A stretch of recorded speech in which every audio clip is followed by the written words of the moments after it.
When I first heard about this next story, I thought it must be a joke. I mean, here it is Thanksgiving weekend. Nobody in their right mind would protest killing turkeys too humanely.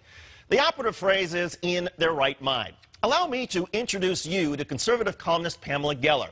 She's a darling of the right wing. She's a notorious hater of Muslims, and she just wrote a column complaining about Butterball. Here's the background. Butterball, as you may know, is one of the most popular producers of Thanksgiving turkeys in the United States. The company believes in making their product palatable to a variety of religious Americans. And to that end, Butterball recently confirmed its whole turkeys are certified halal. Halal is an Islamic term that refers to how animals are butchered, much like kosher butchering for Jewish people.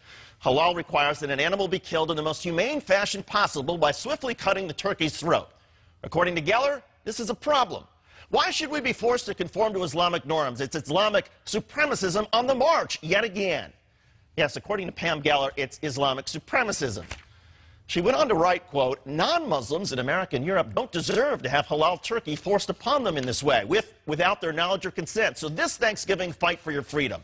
Find a non-halal, non-Butterball turkey to celebrate Thanksgiving this Thursday, and write to Butterball and request politely but firmly that they stop selling only halal turkeys and make a non-halal turkey available to Americans who still value our freedoms. Pam, we're talking about turkeys, and allow me to enlighten you and your readers. It's not just how a turkey is killed that is important for halal or kosher certification. The animal must not be diseased. If the turkey has tumors or cysts, it's not certified. The meat must not come in contact with contaminants, like worms, bugs, dirt, feces, bacteria, things that are also not allowed by federal meat inspectors. All the blood must be allowed to drain out before packaging. Pam, you wrote, I wouldn't knowingly buy a halal turkey, would you? Actually, I would. In fact, most Americans who eat turkey would probably be more likely to buy a halal or kosher one if they knew what it stood for. But I want to help you protect your Thanksgiving from the threat of clean, healthy, humanely butchered meat. So I encourage you to go to a turkey farm tomorrow, ask for the most diseased animal around, clobber it over the head with a dull hammer, but not too hard because you want the bird to suffer for a while.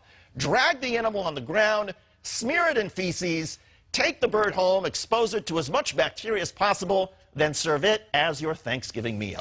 After all, as you wrote, who wants halal turkeys, especially on a day in which we are giving thanks to God for our freedom?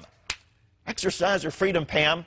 Go with diseased, dirty, infected turkey meat, and let us know how your family and guests enjoy the holiday at your house or whatever insane asylum these days you are calling home.